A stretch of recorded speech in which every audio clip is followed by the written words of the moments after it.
Kristen Lord. I'm so fortunate to be here today with Kristen Lord. She is currently the CEO of IREX. She has choose an interesting pathway to get here, which I'll let her talk about. And let's just start there. So Kristen, tell us how you came to be where you are now. Is a little of your background. Sure, and thank you so much for inviting me to do this, Lynn. It's really a pleasure to speak with you. I think I have a bit of an unconventional background for someone who's leading a global development organization. My PhD actually focused more on international politics and security. I worked as an associate dean and member of the faculty at George Washington University. I worked in the State Department. I worked in the Brookings Institution and for the Center for a New American Security. I led the U.S. Institute of Peace for a while. And the reason I say it's unconventional is that I'm a scholar and an academic by training. I've been running and building institutions, but mostly outside the development world. And I have personally never run what most people in our field would consider a traditional development project. Also, I have really had this varied background where I started much more on the think side, academia, the policy community, think tanks, and U.S. Institute of Peace was really my first job beyond education that was really combining real world programs on the ground around the world with a research and analytic and teaching component. So I feel like I've been on this long trajectory from the full think side to the do side. And of course, IREX is a global education development organization, is almost 100% a do organization working in more than 100 countries a year on programs that are directly benefiting people around the world. So that's another thing that's very uncommon in the sector. And then the other thing, as I hinted at before, is the issues I've worked on have been much more related to national security, to science and technology, to the international information environment. And that's not a traditional background for people in international development, many of whom have focused on a very specific technical expertise area like health or agriculture. So in many ways, you can look at my background and think that it's just a crazy choice that I ended up here, a crazy accident that I ended up here. And in some ways, I agree with that. I certainly didn't predict it.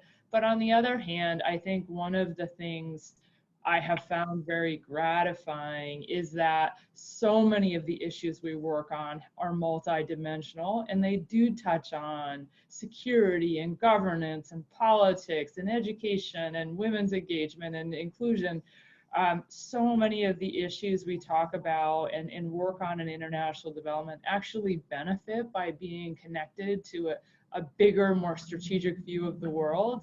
Similarly, a lot of policy and academic research would actually benefit from the granular knowledge that development expertise has. So, in some ways, I consider myself a bit of an accidental bridge builder, and that's made all the more easy by knowing people on different sides of the bridge and how they think about things. So it's unusual and unexpected, but it actually really makes sense. And from my own perspective, I feel like I've been working on the same issue set my whole career. I just keep coming at it from different ways, and it has been admittedly unconventional.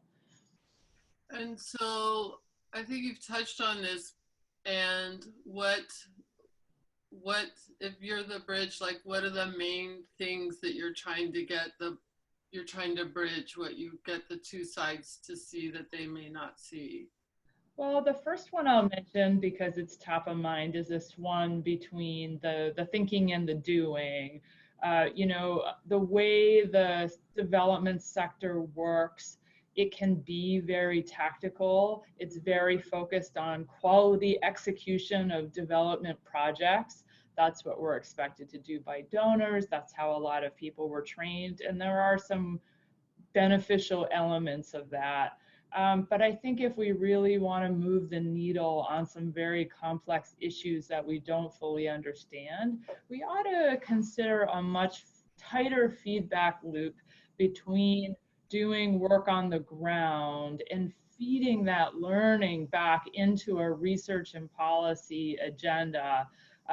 Just this morning I was meeting with my team on this issue of information and media literacy in the world, which has profound implications on civic engagement and governance and even national security.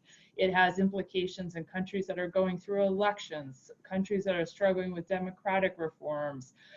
Even in the West, Europe, United States, Australia, our own countries see efforts by various actors to manipulate our politics. So this issue of information and media literacy is highly relevant to a development agenda. I also ought to add, all the disinformation that's proliferated about international health issues like Ebola or polio vaccines, and how, informing citizens to make good decisions and sort fact from fiction, recognize emotional manipulation, that information consumption can really make a big difference to development outcomes. That's a development challenge that my organization is working on. But the fact of the matter is, it's not very well integrated into policy agendas. There's a lot of research out in the academic world that could be done, perhaps it could be done, that could be much better, more deeply connected. The scale of the challenge is so great that we on the development side would benefit from a much faster iterative learning cycle where we're testing, learning, putting that learning back into projects and scaling all at the same time. That's not how traditional development projects are financed over long periods of time. We're trying hard to experiment with doing that, but it breaks the mold. And I think that's a good example of not all issues are like this. There are some just sort of low, steady slogs when you're trying to promote social progress. But there are many issues, like the example I just gave, that would benefit from this much tighter connection between development work, policy work, and academic research, with each one feeding the other to all of our benefit. And so you have a vision of what, and just in this aspect, what you want to see happen, what you're trying to create, the bridge you're trying to build, and what do you have to do as a leader? Like, what are the skills that or behaviors or philosophies to lead that? That's one thing, is your vision. The other is, what do you do to get those people to go with you? So I think there's an internal and an external component to that. So let me start with the external. The external is, my job as a leader is to help connect us to audiences that are not our usual partners. That's where my background is a bit of an asset. So for instance, we just had a fascinating conversation with Peter Singer, who with his colleague Emerson Burking is the author of a new book called Like War, The Weaponization of Social Media. That's a defense and security book. It's about national security. But guess what it ends with? A call for citizen information literacy is one of the major keys to make societies more resilient to this kind of security threat. Because my job is to build those bridges and help an organization like ours work with partners who might not have seen it in that way, and to help those partners see how there are new solutions that aren't part of their usual toolkit. We're a different partner for them. And again, this is where my background might be a little bit helpful. The second thing is internally. So we are experimenting with some new internal organizational approaches where so for instance, in the traditional development funding mechanism, we have this project-based approach. You get a project to do, you get money to do a project in one country, you do it well, you report back to your donor. You have another project, you do it well, you report back to your donor. We are actually working on information and media literacy now in more than 10 countries, and we're trying to have a unified It's funded by many different funders, and it has slightly different objectives and audiences in the different countries. But what we're trying to do is establish our own independent learning agenda that both supports and draws from those projects. And that means we have to conceptualize our work in a very different way. We have to somehow free up the resources to do that. And we still have to be good partners to our donors and fill all their needs.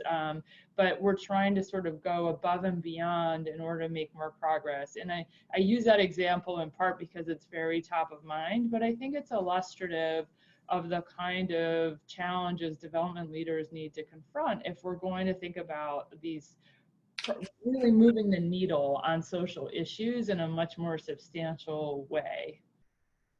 And so what kind of leader do you have to be?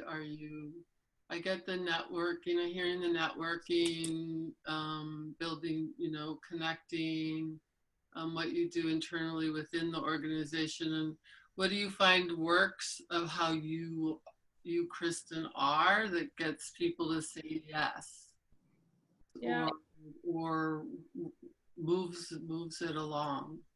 Yeah, so let me say a little bit about IREX for your listeners who may not know us. Having heard this interview so far, they probably think we're a media literacy organization. We're not. That's one thing we do.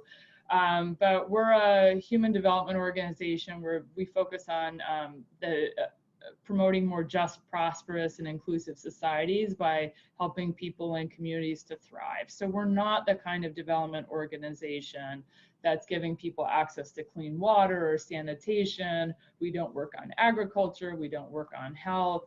We're very much focused on investing in the potential of people and institutions, and how by engaging and empowering youth, creating strong institutions within societies, extending access to quality education, information, and cultivating strong leaders at all levels of society, that people can advance their own development agenda. People can lift themselves out of poverty. People can create more prosperous and just societies for themselves. So that's really what we're doing more broadly. And I use the one example of information literacy. So the reason why I wanted to say that is because we actually work on a lot of different things. We're working on training secondary school teachers and supporting rising young African leaders, and doing strengthening independent media in conflict zones. And we are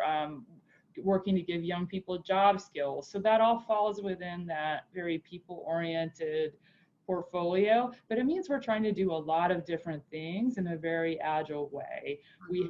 We work in more than 100 countries a year. We have more than 22 international offices. So to answer your question, what that all means is that I need to create an environment where all of those people can do what they are good at, have space to operate in it, but also have some accountability, some backing, and also some encouragement.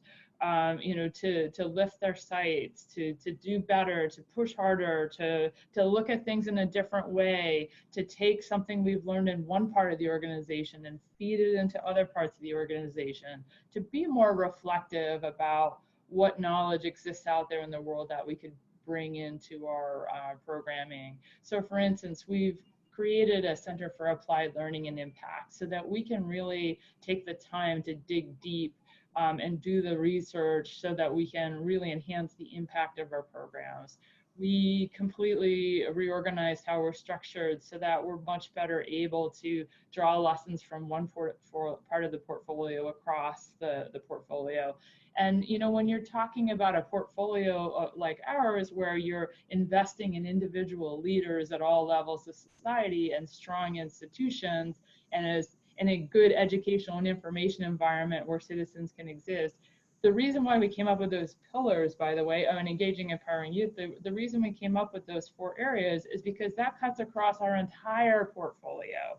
So my job is to create an environment where that actually happens, and where people have that right mix of space and support and a little bit of a little bit of encouragement or, you know, call to action to keep everybody moving forward at once. And with given the complexity of the issues we work on and the complexity of the organization, my job is to somehow keep the symphony playing in a way that is greater than the sum of its parts. And it sounds like also not only are they playing, but they're finding the way you described it. I think you said lift themselves up was the word you used. Like they're finding they can even play more beautifully than they imagined. Yeah, and I think that's true. And I think that, you know, I'm really blessed to work with some wonderfully talented people. But what we really want is not that you are precisely the sum of your parts, you know, each brilliant or dedicated person doing their own thing, but somehow by working with each other, challenging with each other, holding each other accountable, injecting new ideas, that somehow we have way more impact than any one of us could alone. And that's trying to create a climate where that happens on the issues we work on. You know, it's not a small challenge, but it's also an incredibly rewarding one. And when it works, it's a beautiful thing.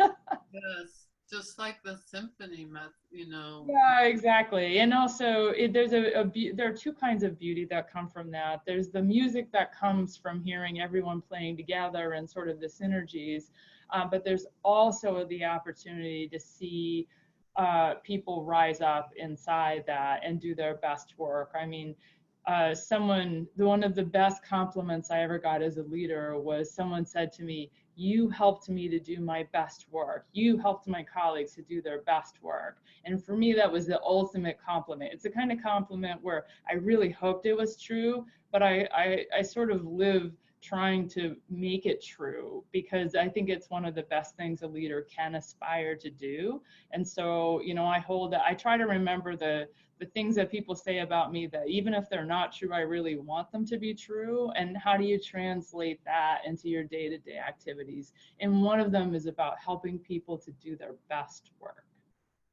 And I imagine, not that I imagine, I know that it's hard to hold on to that. What am I doing or not doing to help people do their best work when you have so many other competing priorities? Yeah. Yeah, and one of the challenges, there are always things grabbing at your ankles.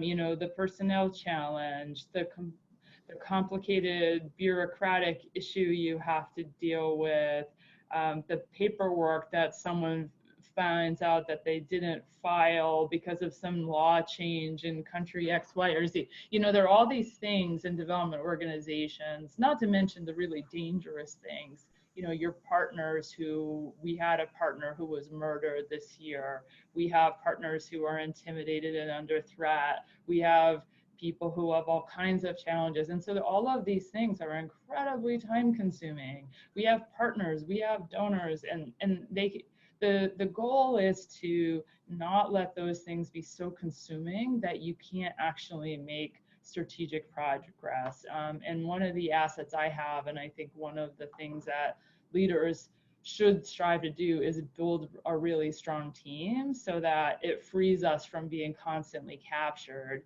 I feel like I have a really amazingly strong executive team that allows me to be freed up to take the risks that nobody else can, or to look over the horizon, or to try and really be trying to create the space to push harder on certain things and prioritize at the strategic level. But it's always a fight in a complex organization because there are constantly these things that are sucking you in, and anyone who runs a development or most kinds of organizations will recognize that phenomenon.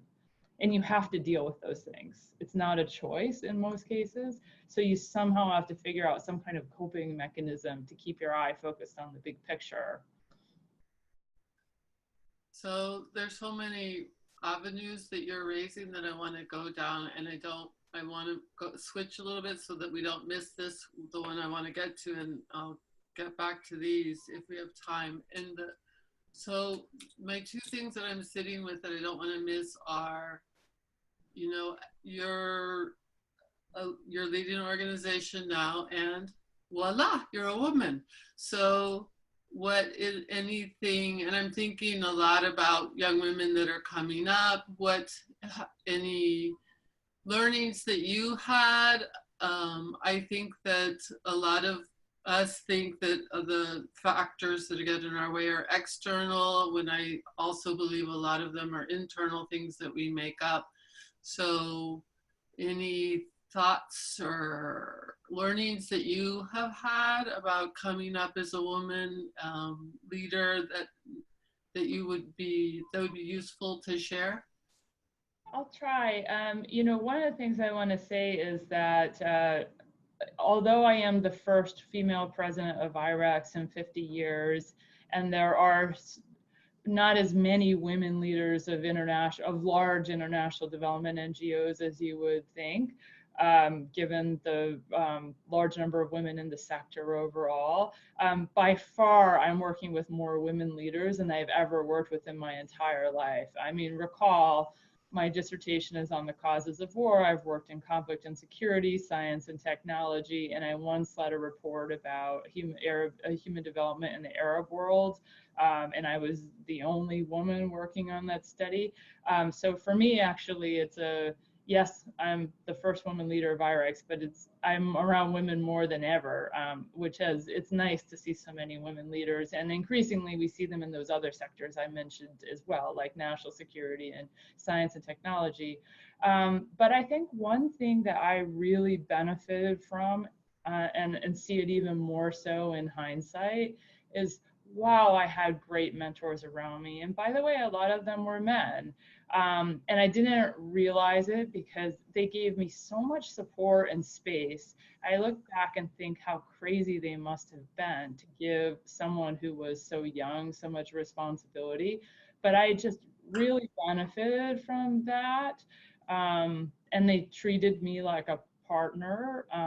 And so I think that, you know, for younger women, you need that too.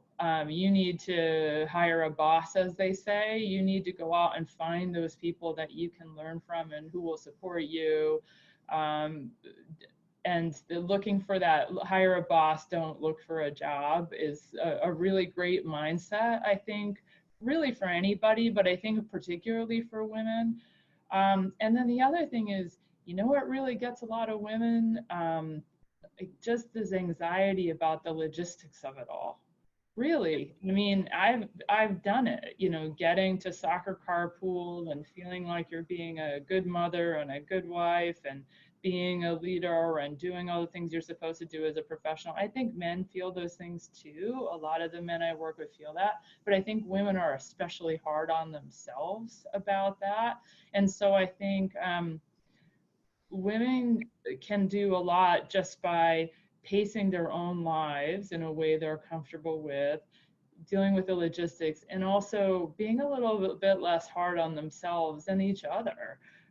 Because one thing I'll say for my male colleagues who are devoted fathers and professionals is they just don't worry about it quite as much, and they don't beat themselves up quite as much, and they just sort of do it. And there's something to be said for that, because I think one of the things that really amplifies the challenges that women's face is these constant impossible expectations. And it gets all the worse now with social media. The young women I talk with regularly are just so anxious because they're constantly being held up against this impossible curated standard on social media. And so I think, you know, if you can surround yourself with mentors, supportive people, and also, you know, just not really expect that everything's going to be perfect all the time, or you have to be Wonder Woman all the time, I think that helps. And I I think I had it better than many because I had supportive people, my husband, my colleagues, my bosses. But I also think I had the benefit of not being on Facebook when I was younger.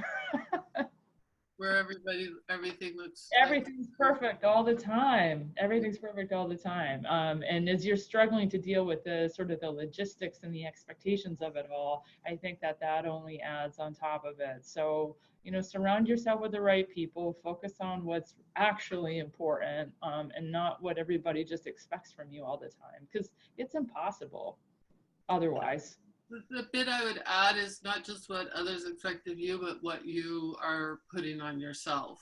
Yeah, no, precisely. And I hope I emphasize that too. I think it's what others expect, but I think it's what women hold themselves to impossible standards. Whereas men, I think, don't do that to themselves as much, even if they are also trying to juggle with, being a good professional and colleague, being a good dad and husband. I don't see my male colleagues and friends being quite as hard on themselves and holding themselves to quite such impossible standards. They kind of roll with it a little bit more. And maybe there's a lesson for women there that we should give ourselves a bit more of a break too. Yeah, so it makes me, I want to, at a different time, this makes me want to delve into this, write about it or something, because we need to reframe how we think we're measuring what we're doing.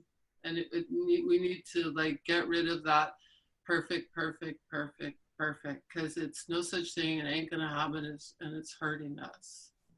Yeah, So I do want to say though, I do want to emphasize in case it didn't come across, I do think women have some special hurdles to overcome as leaders. I mean, any woman leader will recognize what they are, the narrower line you have to walk, the behaviors you see your male colleagues accepting that you couldn't possibly get away with. I mean, there are all kinds of things that women need to deal with. So it's not completely the same. And then there are like just the egregious things that you've seen in the Me Too movement over the last year. And, all of us have our own lists. But the thing that women can do about that, in addition to trying to fight to deal with those things in that culture at a broader sense for themselves on an individual basis, is to surround yourself with people you want to be around who will support you and also be easier on yourself. But I don't want to absolve us on dealing with those bigger, more structural or systemic things. That's important too. yes, thanks for bringing that in and balancing it out, because they are both with us. So if you could look back on now, knowing what you know now, which I'm guessing you think you know a lot, but you still don't know enough, because that's usually the way we are, all people. So knowing what you know now, what advice would you have given your younger self, or what do you know now that you wish you knew then?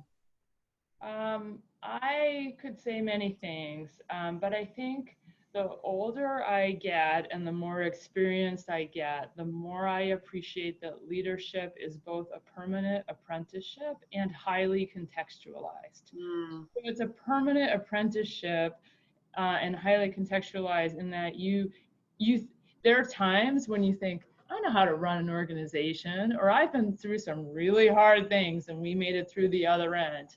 I know something about how to do that. And then you deal with a similar problem in a different context with different people, and it's like you're in kindergarten all over again. And so it's not that there aren't lessons that can be brought from one context to another, or but it's actually, and there are, and those are real, but learning how to apply those in the right way and in that contextualized approach, and sometimes recognizing that that thing that worked in that other context just isn't going to work at this moment in time and in this situation. I think it's taken me a long time to appreciate that, because I think, like many women, I did not have the natural born confidence as a leader. Maybe I still don't, compared to male colleagues who just seem to feel like they can take it all on. But I think I feel confident in my own ability to navigate very difficult things, and my own recognition that what works in one place is not necessarily going to work. And that kind of getting comfortable with the fact that you will never learn it all, that you will never have a toolkit that you can always lean on. if you're comfortable with that, and you're building up the range of the number of tools you have in your toolkit, but you're recognizing you may have to use them in different ways, or may not all that, or they may not always work. That combination of more assets and knowledge and experience, but also just more comfort with accepting ambiguity and like your own limitations. I think that that's something that anybody that I wish I had come to terms with a little bit earlier. But instead, there were a few times I got really surprised because I thought, oh no, I thought I knew how to do this. I guess not. And you have to come up with a new approach. That's good. And I would imagine that when you thought, oh, I thought I knew how to do this, the next thought was, oh, I'm still not there, as opposed to, no, this is just the way it's always going to be. Yeah, well, and also this can be a little bit brutal to feel like you're back at square one. And, I took some really wild swings in my career, going from academia to working with a lot with the military, to being in the government, to working on different issue areas, to working with different people of different cultural backgrounds and like really different issue areas. Conflict, peace building, cybersecurity, public diplomacy, international development. These are not all the same people, and the way the work is done is different. And so mine has been a journey of perpetual extreme humility, because it can be kind of brutal at first to find out that toolkit doesn't work.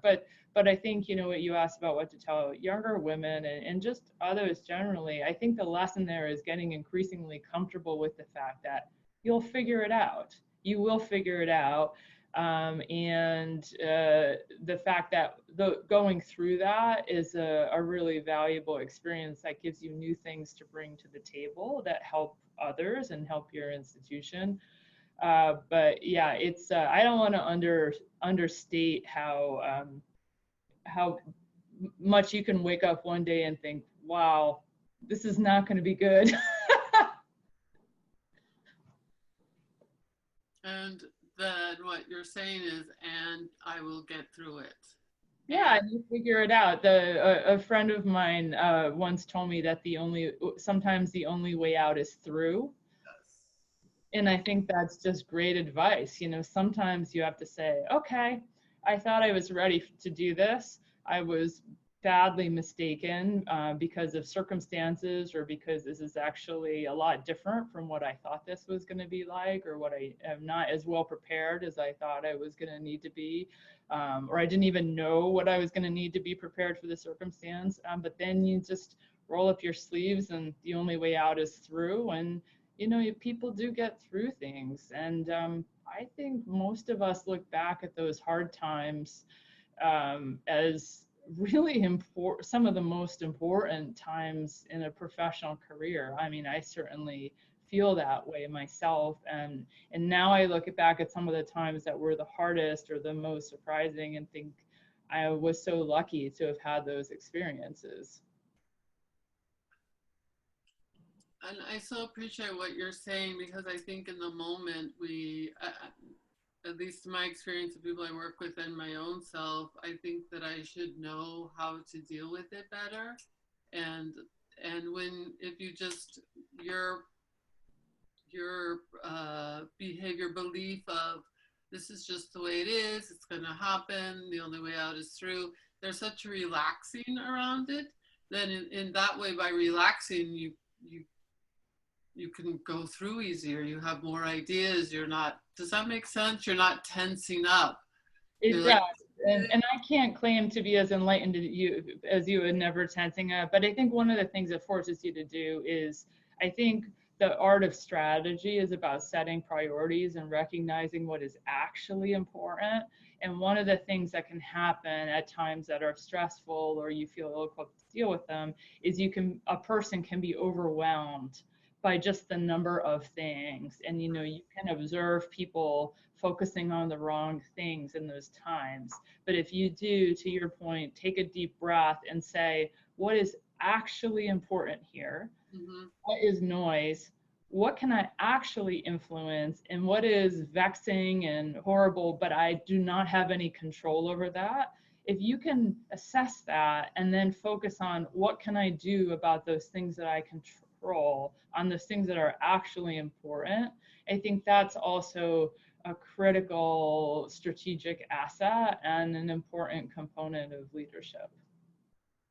And what can I control? Like I love all of what you're saying, and the what can I control part is so critical. Like one of the things that I have no control over, let it go. And what can I control? What can I make a difference on? What's within my sphere here? Yeah. Yeah, many of us in international development, international affairs work on incredibly difficult issues. And there are some really real acts of injustice or oppression or poverty uh, and there are some things that you have some ability to influence. And there are other things that you just have to recognize that, especially, I run kind of a medium-sized NGO in the grand scheme of things. And there are some tasks that are beyond our power to, or there are some issues that are beyond our power to affect. So then you say, well, what is the most impactful thing that we can do? What is the most impactful thing that I can do? I think that helps to get through the times that can seem very overwhelming. But you need to cultivate a little bit of a distance, an emotional distance, and also a distance in perspective, because otherwise it can just all be so overwhelming. So that I was wondering as you were talking, what do you do to recharge, or how do you stay charged? Um, I, my husband and I just like to hang out together and be around. I have a child, but he's off at college. So I would say, family and friends, like most people, very important. Um, I'm a runner. I like yoga. I like to read, and I think I am pretty disciplined about not working all the time. I think if you are running a complex organization and you are emotionally and intellectually invested in it, as I am, and you have a personality that likes to be all in, I think you also have to be really, really careful that you don't work all of the time or even keep your brain on it all the time, because you lose that emotional distance. It's a marathon, not a sprint. You really need to put it all aside. So I try to be pretty disciplined about that, actually. And I try really hard not to buy into the cult of the busy, where you just look frazzled all the time. Some of the great leaders I've worked with always seemed like they had all the time in the world to talk to people, to listen, to do things they thought were important. And I always really admired that, because I think it so stands out from the norm. Mm-hmm. Our environment today, where people almost seem like they're competing with each other to see how little they're sleeping and how much they're working. And I don't think it's healthy. I don't think it leads to good leadership. I think it sets a really bad example for our teams. Personally, I'm not going to claim I'm perfect on this. I'm not, but I try to make time and space. And I'm sort of on the cusp between an introvert and an extrovert. So I love to be around people. I get a lot of energy ideas from them, but I'm also exhausted by them after a while. And so for myself, I need to make equal time to sort of engage with people and brainstorm and be in the moment. But I need space to reflect and, be in a more quiet environment. And so I'm a little stubborn about trying to make sure I have that kind of balance. And I hope other people will be too, because they'll be a lot happier. I appreciate that you said that, actually. Um, I sleep. I sleep at night, and I am not ashamed of it. I'm in so many meetings where people say, I was just in a meeting last week where someone said, sleep is a waste of time, or sleep is overrated. And I felt the need to speak up. And I said, no, it's not. It's critical. We need to get sleep. We need to make time and be healthy, functioning people with healthy human relationships, because otherwise, I think it does come at the cost of our missions and our organizations. And I think that You know, if you're in a leadership position, people are watching you and you're setting a tone for others too. And I don't want to be responsible for people neglecting their health and their families when they really don't need to be. We should do like there should be something like why leaders need to sleep, because I agree with you 100%. You are not at your best sleep deprived. It's Yeah, and nobody. some people are better at sleep deprivation than others, and I'm not one of those people. I'd say I'm going to vote that 99% of the people aren't. But yeah, there's definitely a cult of busyness. I like the way you put that. So that's like who gets the most points because they're so busy. Anything you hope to talk about? Yeah, I think that well, there was nothing in particular, but you know, I think I'd want to encourage younger people who are listening to both think about the benefits and joys of leadership, but Mm-hmm. also not to get so wrapped up in it. And I'm thinking and talking at the same time, so bear with me. You know, on the one hand, you know, sometimes you see people shy away from leadership positions because it does come with responsibility and accountability. And I'd actually urge people to say like, well, embrace it, because owning something like that and being responsible, you know, there's a real reward that comes from that. And not just for yourself. I think I mentioned one of the things I most enjoy about running organizations is helping other people to be successful. Yeah, I can think about a lot of individual people I've worked with and who have just thrived and done great things and are far more talented than I am. And, you know, my small role in supporting them is a joy of my professional life. The other thing I'd like to say, though, is that I feel that in our schools and our universities and our culture, we want everybody to talk about being a leader all the time. Everybody doesn't need to be a leader all the time, including me, and I'm in a leadership position. Sometimes I need to be a follower. Sometimes I need to be part of some coalition or movement. And you know, I think a challenge for leaders is we get so used to being in charge that sometimes you have to check yourself and tell yourself to shut up, especially if you're really energized by an idea.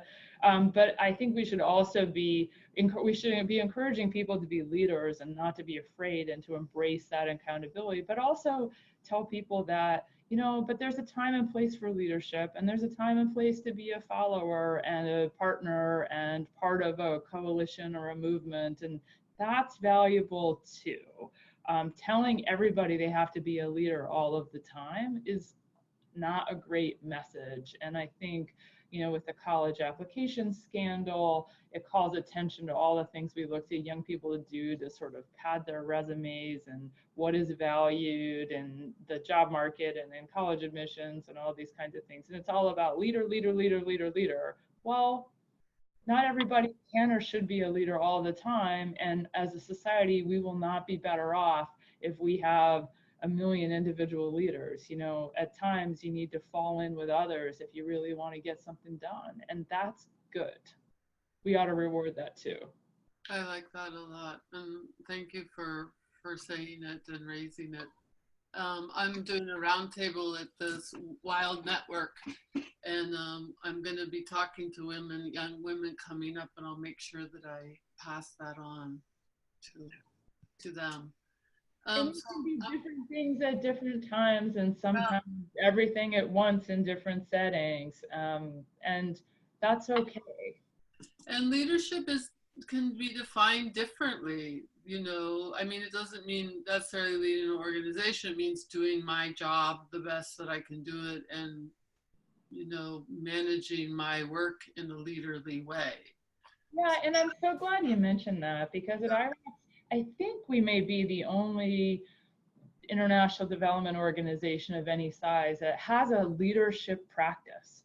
We run programs and very intentionally integrate leadership development into our programs. And some people reject that. Well, I'm just a librarian, I'm just a teacher, I just work for a local government. And Leadership in that sense is also just a mindset that you have some kind of agency, that you can lead some kind of change within your own setting. It can be in your own classroom or your own school or your own library or your own civic organization. You don't have to be a prime minister or the CEO of a Fortune 1000 company to be a leader.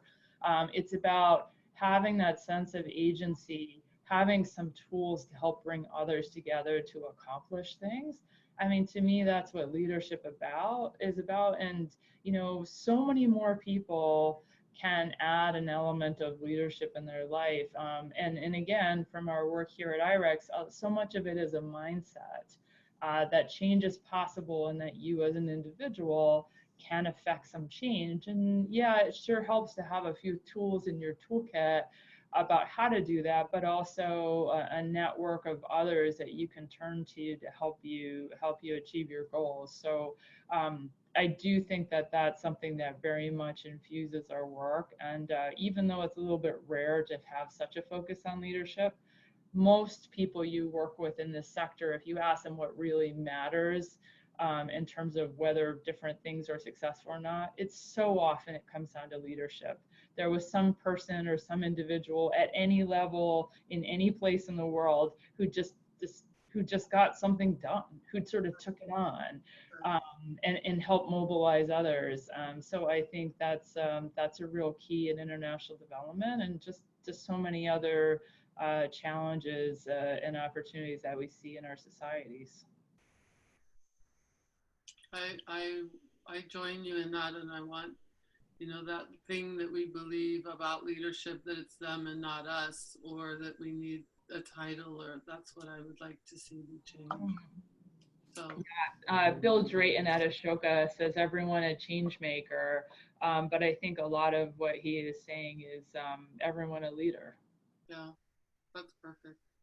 Let's close since we're at the top of the hour, and I'm going to thank you very much for your time and for your great insights.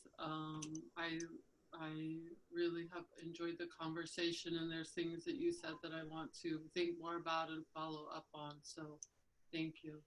Sure, thank you so much. It was a pleasure and an honor.